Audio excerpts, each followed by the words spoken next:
नमस्कार छात्रों, श्री राधाकृष्ण माध्यमिक विद्यालय की ऑनलाइन क्लासेस में आपका स्वागत है। तो पूर्व में हम पढ़ रहे थे वाच्य परिवर्तन, जो कि आपके बोर्ड की जो पेपर है उसमें 3 अंक का आएगा। तो मैंने आपको वाच्य परिवर्तन के 3 प्रकार बताए थे। पहला जो प्रकार था वो था कर्तृवाच्य, दूसरा जो था वो था कर्मवाच्य, और जो तीसरा इसका प्रकार था वो था भाववाच्य। कर्तृवाच्य की बात की थी हमने। तो कर्तृवाच्य में किसकी प्रधानता होती है? कर्ता की प्रधानता होती है, और वो किस विभक्ति में होता है? प्रथमा विभक्ति में होता है। कर्म में कौन सी विभक्ति होती है? द्वितीया। और जो क्रिया है वो किसके अनुसार होती है? कर्ता के अनुसार। ठीक है। और कर्मवाच्य की यदि हम बात करें तो कर्मवाच्य में कर्ता कौन सी विभक्ति में होगा? तृतीया विभक्ति में। कर्म में होगी हमेशा प्रथमा विभक्ति, और जो क्रिया है वो हमेशा किसके अनुसार आएगी? कर्म के अनुसार। किसके अनुसार आएगी? कर्म के अनुसार। अब जो क्रिया है आपकी, क्या है क्रिया? उसके वो हमेशा किसमें चलेगी? आत्मनेपदी में। किसमें चलेगी? आत्मनेपदी में उसके रूप चलेंगे। ठीक है। तो अब यदि हम बात करें तीसरे वाच्य की, तो जो तीसरा वाच्य है वो है आपका भाववाच्य। ठीक है। क्या है? भाववाच्य। अब यदि हम भाववाच्य की बात करें तो भाववाच्य में कर्ता हमेशा किसमें होगा? तृतीया विभक्ति में। किसमें होगा? तृतीया विभक्ति में। कर्ता किसमें होगा? हमेशा तृतीय विभक्ति में। और क्या होगी? अकर्मक धातु। क्या होगी? धातु हमेशा क्या होगी? अकर्मक होगी। और जो क्रिया है, क्या है? क्रिया हमेशा किसमें होगी? क्रिया हमेशा प्रथम पुरुष एक वचन की होगी। किसकी होगी? एक वचन की होगी। यानी क्या होगा? कर्ता जो होगा, कर्ता हमेशा किस विभक्ति में होगा? तृतीय विभक्ति में होगा। कर्म इसमें नहीं होगा, यानी जो ये क्या होगी? अकर्मक होगी। क्या होगी? अकर्मक। उसके बाद जो आपकी क्रिया है, क्या है? आपकी जो क्रिया है वो हमेशा किसमें होगी? प्रथम पुरुष के एक वचन में होगी। किसमें होगी? प्रथम पुरुष के एक वचन में। और मूल धातु जो है, मूल धातु में क्या जोड़कर? यह जोड़कर। क्या जोड़कर? यह जोड़कर इसके रूप चलाए जाएंगे। जैसे हम देखते हैं भाववाच्य एक, जैसे स पठति। क्या है? स पठति। कर्ता क्या है? ये क्या है? कर्तृवाच्य। क्या है? कर्तृवाच्य। लेकिन इसमें क्या नहीं है? कर्म नहीं है। यानी क्या? ये क्या है? अकर्मक है। ठीक है। तो कर्तृवाच्य किसमें बदलेगा? यदि हम इसको भाववाच्य में बदलें तो क्या नियम क्या है इसका? कर्ता हमेशा कौन सी विभक्ति में होगा? तृतीया में। तो स की तृतीया क्या हो जाएगी? तेन। पट की मूल धातु पट ही है। क्या है? पट की मूल धातु क्या है? पट है। तो पट का क्या हो जाएगा? पठ्यते। क्या हो जाएगा? पठ्यते। और देखते हैं सा लिखति। सा लिखति। सा की तृतीया क्या हो जाएगी? तया। मूल धातु क्या है? लिखती। लिख है। उसके बाद क्या जोड़ दिया जाएगा? यते। ठीक है। तो ये तो हुआ आपका भाववाच्य। अब यदि हम इसके नियमों की बात करें तो जो वाच्य परिवर्तन में आपके लिए काम आने वाले हैं, सबसे पहले हम इसके लिए सारणी बनाते हैं। सारणी के अनुसार आपको देखना है। ठीक है। तो सारणी में जो कर्ता है इसके प्रथम पुरुष के, यहाँ एक वचन, द्विवचन और बहुवचन। क्या प्रथम पुरुष, कर्ता प्रथम पुरुष की बात कर रहे हैं तो से, तऊ, ते, सा, ते, ता, तत, ते, तान। इनका अर्थ क्या हो जाएगा? वह। क्या हो जाएगा? वह। इन तीनों का अर्थ हो जाएगा वे दोनों, और इन तीनों का अर्थ क्या हो जाएगा? वे सब। ठीक है। से, सा, तत्, ये जो करता है ये तो है पुल्लिंग का, ये स्त्रीलिंग का, और ये नपुंसकलिंग। ठीक है। से, सा, तत्, तौ, ते, ता, तानि, ये वाले पद हुए। ठीक है। अब तो ये क्या हुए? प्रथम पुरुष के करता हुए। आपके क्या हुए? प्रथम पुरुष के करता हुए। अब यदि हम दूसरी बात करें इनकी क्रियाओं की, तो वाच्य परिवर्तन जो है वो आपके हमेशा किसमें है? लट लकार में है। किसमें है? लट लकार में। तो लट लकार के जो रूप है वो आपको याद होने चाहिए। तो लट लकार के रूप में क्या जाएगा? पठति। यानी कर्ता यदि पुल्लिंग का हो, स्त्रीलिंग का हो, नपुंसकलिंग का हो, वहां पर क्रिया क्या आएगी? हमेशा पठति आएगी। उसके बाद द्विवचन के लिए पठत। क्या है? ये प्रथम पुरुष के करता है। क्या है? प्रथम पुरुष के। उसके बाद द्विवचन के लिए कौन सी क्रिया आएगी? पठत। अब बचे ये तीन पद, ते, तह, तानि, यानी पुल्लिंग का, स्त्रीलिंग का और नपुंसकलिंग का। तो इन तीनों के लिए क्या क्रिया आएगी? पठंती। ठीक है। क्या आएगा? सह यानी वह, सा यानी वह, और तत् माने वह। पुल्लिंग, स्त्रीलिंग, नपुंसकलिंग। ठीक है। क्या हो? चाहे कर्ता पुल्लिंग में हो, स्त्रीलिंग में हो, नपुंसकलिंग में हो, यदि कर्ता प्रथम पुरुष का है तो उसकी प्रथम पुरुष की क्रिया क्या होगी? पठति, द्विवचन में पठतः और बहुवचन में पठन्ति। ठीक है। अब ये हुई दूसरी बात। यदि क्या हो? कोई नाम हो, कोई भी नाम हो, वो हमेशा किसमें आएगा? प्रथम पुरुष में। किसमें आएगा? प्रथम पुरुष में। कोई भी यदि नाम है, संज्ञा या सर्वनाम शब्द है, वो किसमें आएगा? प्रथम पुरुष में आएगा। तो ये हुए आपके प्रथम पुरुष के कर्ता। उसके बाद यदि हम मध्यम पुरुष के कर्ताओं की बात करें, किसकी? मध्यम पुरुष की। तो मध्यम पुरुष के कर्ताओं में त्वम यानी तुम, युवाम यानी तुम दोनों, और यूयम, यूयम यानी तुम सब। ठीक है। त्वम, युवाम, यूयम, तुम दोनों, तुम सब। तो ये आपके क्या होंगे? मध्यम पुरुष के कर्ता होंगे। मध्यम पुरुष के कर्ताओं की क्रिया क्या होगी? त्वम के लिए क्या आएगा? पठसि। युवाम के लिए पठथ। क्या आएगा? युवाम के लिए पठतः। और यूयम के लिए क्या आएगा? पठथ। क्या आएगा? पठथ। विशेष रूप से ध्यान रखना, फिर बता रहा हूं, यानी जो आपके वाच्य परिवर्तन है वो किसमें है? लट लकार में। तो आपको ज्यादा से ज्यादा धातुओं में किसके रूप याद करनी है? लट लकार में धातुओं के रूप याद करने हैं। ठीक है। ये हुआ। उसके बाद बचे आपके उत्तम पुरुष के कर्ता। उत्तम पुरुष के कर्ताओं में अहम, अहम यानी मैं, आवाम, आवाम यानी हम दोनों, और वयम, वयम यानी हम सब।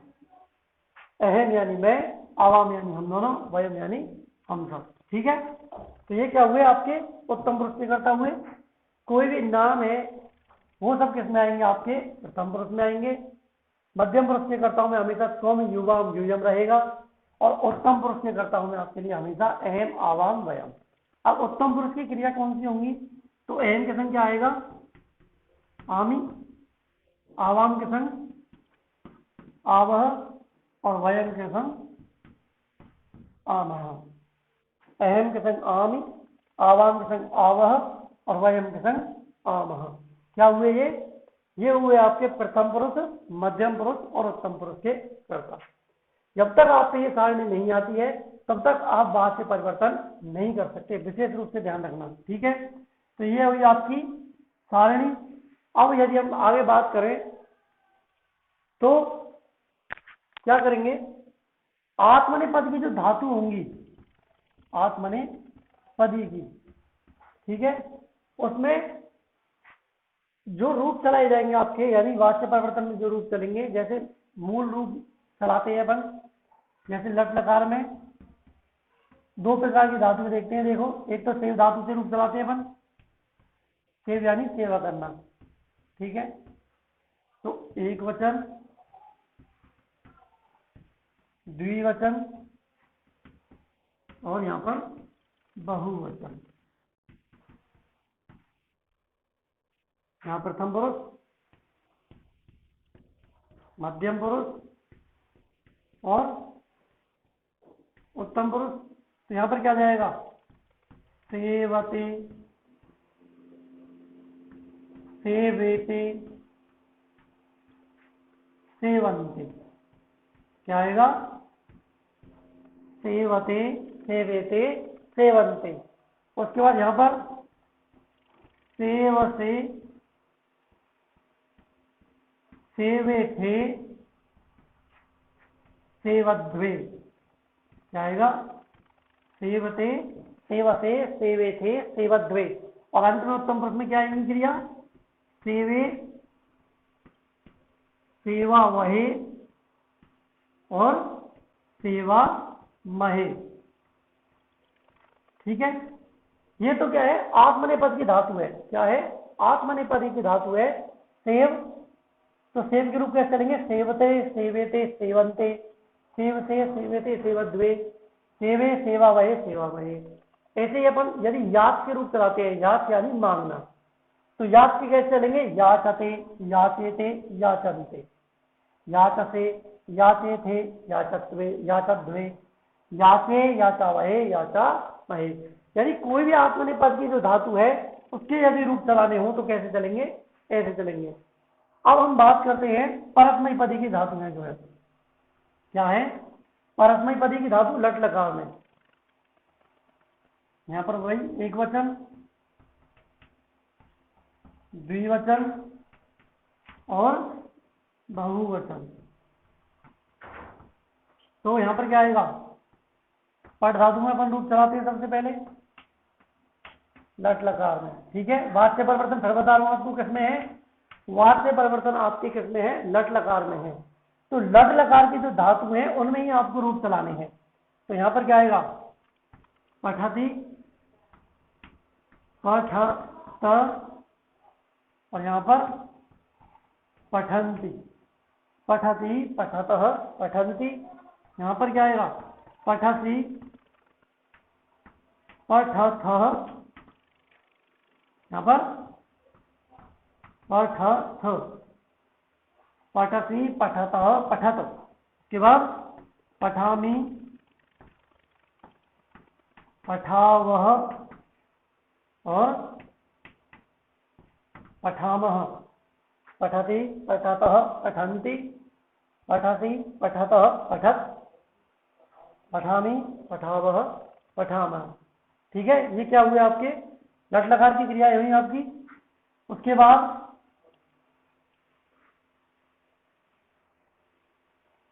आगे, अब यदि हम रूप परिवर्तन करते हैं, जैसे अपन कर्तृवाच्य के एक आध वाक्य बनाते हैं, दूसरी बात कर्तृवाच्य में जो आपके वाक्य आएंगे वो हिंदी में नहीं आएंगे। जैसे आप वाक्य बनाते हो, वह है पुस्तक पढ़ता है, ये वाला वाक्य है आपका। तो ये क्या हिंदी में वाक्य है आपका, तो इसकी संस्कृत बनानी हो तो वह की संस्कृत है। पुस्तक क्या है, कर्म है, कर्म में कौन सी विभक्ति होगी, द्वितीया। यहां पर क्या आ जाएगा, पुस्तकम। अब कर्ता क्या है, कर्ता जो है वो प्रथमा विभक्ति, प्रथम पुरुष का क्या है, एक वचन है। क्या है, प्रथम पुरुष का एक वचन है। तो क्रिया हमेशा क्या होगी, प्रथम पुरुष की एक वचन होगी। तो यहाँ पर क्या आ जाएगा, पठति। क्या आ जाएगा, पठति। तो वाक्य जो है आपके लिए किस प्रकार आएंगे, इस प्रकार आएंगे बोर्ड में, ठीक है। क्या आएगा, इस प्रकार आएगा। और प्रश्न आएगा वाच्य परिवर्तनम करो, वाच्य परिवर्तन करो। तो ये वाला वाक्य आपके लिए वाच्य परिवर्तन में आया, ठीक है। तो क्या हो जाएगा, से की तृतीय व्यक्ति क्या हुई, 3। पुस्तक का क्या रहेगा,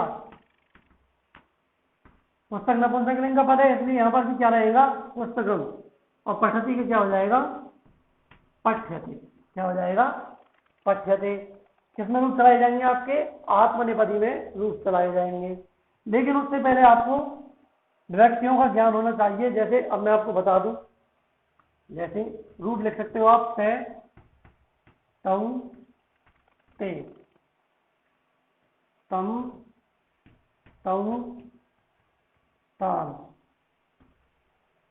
तेन, ताभ्याम, तय। ठीक है, प्रथमा द्वितीय और तृतीय तीनों उनमें रूप याद ध्यान करने हैं आपको। उसके बाद सा, ते, ता, सा ते ता, ताम ते तहा, सा ते ता, ताम ते तहा। उसके बाद तया, ताभ्याम, ताभि। क्या आएगा, तया, ताभ्याम, ताभि। ऐसे यहां पर करते हैं अपन, अहं, आवाम, वयम। अहम, आवाम, वयम, माम, आवाम, अस्मान। अहम, आवाम, वयम, माम, आवाम, अस्मान। उसके बाद मया, आवाभ्याम, क्या जाएगा, अस्माभि। क्या आएगा, अस्माभि। उसके बाद मध्यम पुरुष के कर्ताओं में यदि बात करें तो त्वम, यानी युष्मत के रूप, किसके रूप, युष्मत शब्द के रूप। त्वम, युवाम, यूयम। यहां पर त्वाम, युवाम, युष्मान। त्वम, युवाम, यूयम, त्वाम, युवाम, युष्मान। और यहां पर त्वया, युवाभ्याम। और यहां पर क्या आएगा, युष्माभि।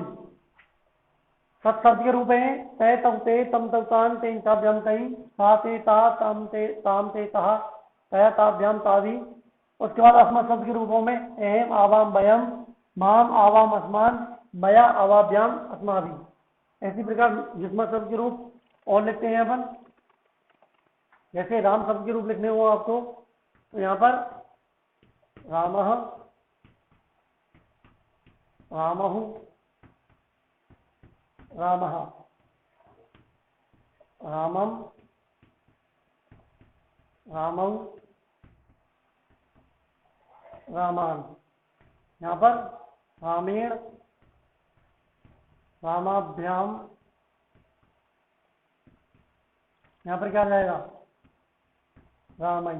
ऐसे रमा शब्द के रूपों में रमा, रमे, रमः, रमाम, रमे, रमः। तृतीया में क्या जाएगा, रम्या, रमाभ्याम। यहाँ पर रमाभि। ठीक है, ये राम शब्द के पुल्लिंग, यानी इसके अकॉर्डिंग क्या चलेंगे, अकारांत शब्दों के जितने भी रूप है वो सब इसके अनुसार चलेंगे। ठीक है, उसके बाद फल शब्द के रूपों लिख देते हैं अपन।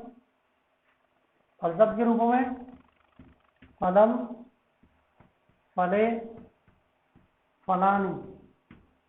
ठीक है, उसके बाद द्वितीय व्यक्ति में भी फलम, फले, फलानी। तृतीय व्यक्ति किसके अनुसार चलेंगे? पुल्लिंग शब्दों के अनुसार चलते हैं। नपुंसक लिंग शब्दों में जितने भी शब्द आएंगे उसकी दोनों विभक्तियां समान होंगी और बाकी के जो शेष रूप हैं वो किसके अनुसार चलेंगे?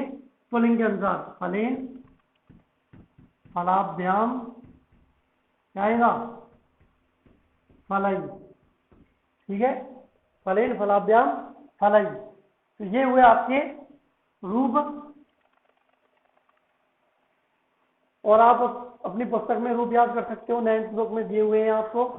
तो आपको सबसे ज्यादा क्या है? शब्द रूप और धातु रूपों पे ध्यान देना है। अब यदि हम वाच्य परिवर्तन की बात करें तो वाच्य परिवर्तन में मैंने आपको सेव धातु लिखाई है, पट धातु लट लकार का लिखाया है। उसके बाद यदि वाच्य लट लकार में जब अपन वाच्य परिवर्तन करेंगे तो उसमें रूप आपके कैसे चलेंगे? जैसे क्या है? पट धातु से लेते हैं, पठ्यते, पठ्येते, यहां पर क्या जाएगा? पठ्यन्ते।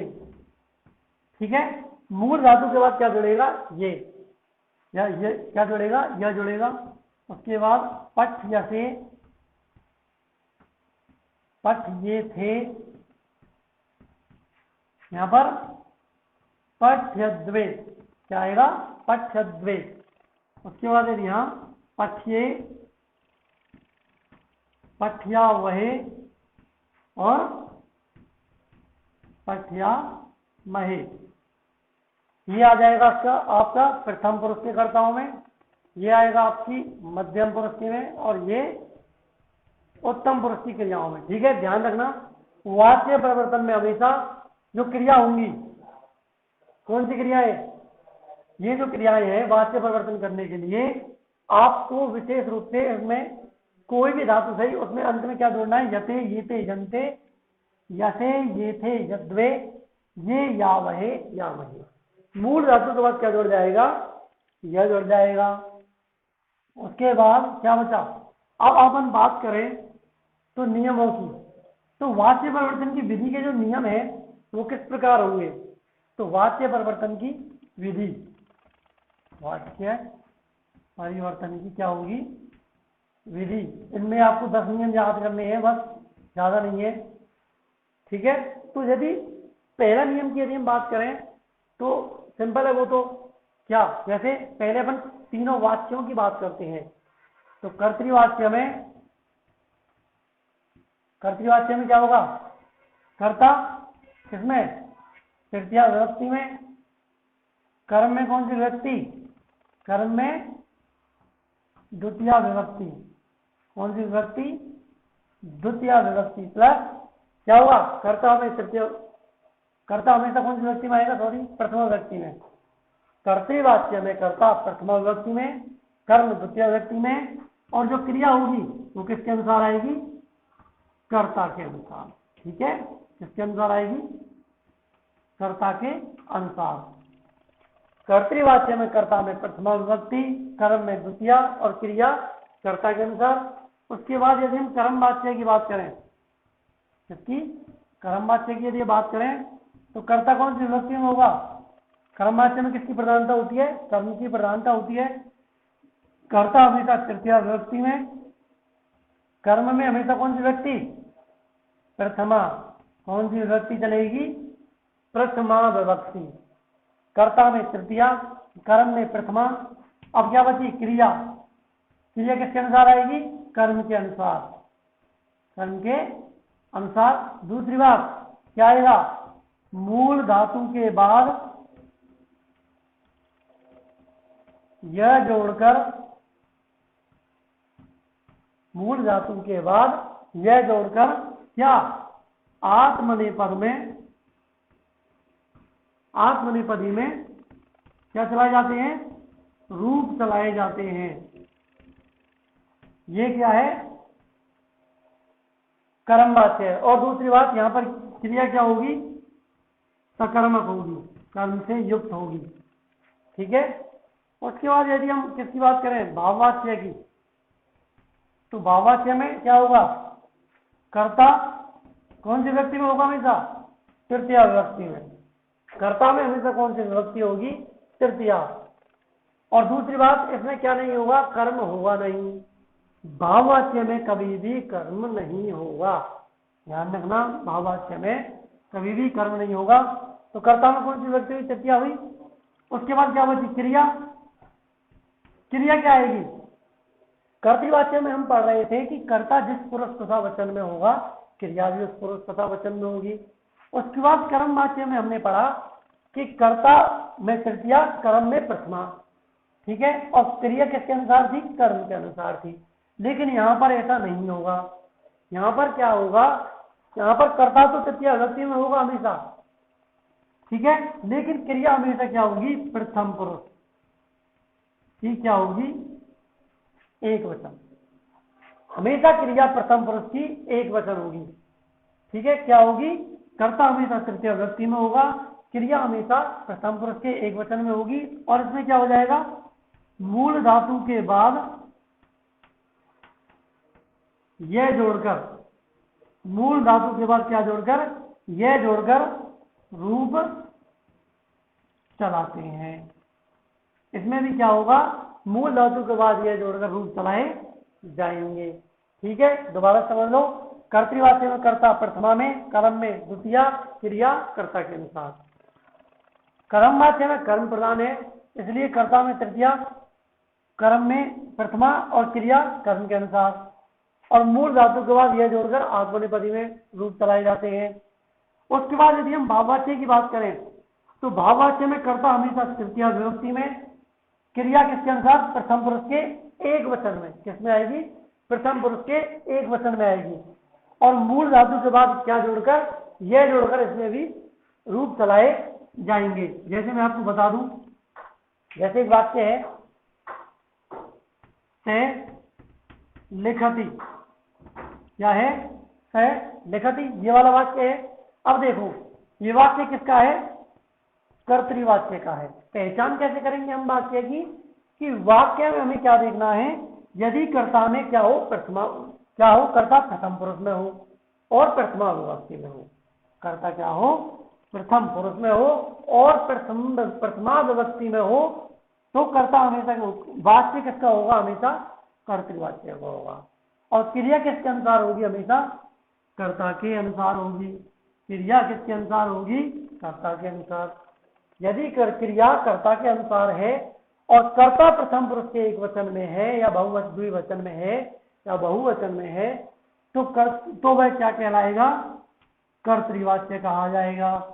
अब यदि वाक्य में कर्म दिया हुआ है, कर्तृवाच्य के वाक्य में कर्म दिया हुआ है, तो वह वाक्य कर्म वाच्य में परिवर्तित होगा।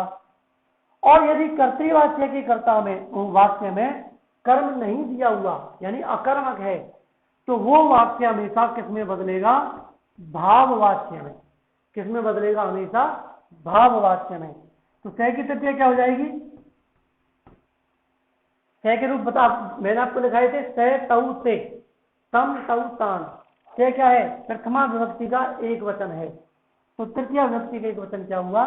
तेन। क्या हुआ? तेन हुआ। उसके बाद मूल धातु क्या है इसकी? लिख की मूल धातु क्या होती है? लिख। नियम क्या था? यह जोड़कर आत्मनेपदी में क्या चलाए जाएंगे? रूप चलाए जाएंगे। तो तेन क्या है? तृतीय विभक्ति का है। भाववाच्य का नियम क्या था? कि कर्ता हमेशा तृतीय विभक्ति में होगा और क्रिया क्या होगी? प्रथम पुरुष की एक वचन। तो क्रिया प्रथम पुरुष की एक वचन क्या होती है? लिख्यते। क्या होती है? लिख्यते।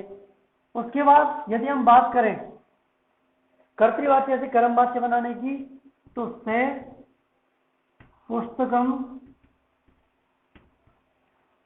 पठति, ये वाला वाक्य है, से पुस्तकम पठति। तो से वही तृतीया, इसकी तृतीया क्या हो जाएगी? अब देखो, इस कर्तृवाच्य के वाक्य में क्या दिया हुआ है? कर्म दिया हुआ है। ठीक है, कर्तृवाच्य का जो वाक्य होगा उसमें जो कर्म होगा वो हमेशा कौन सी विभक्ति में होगा?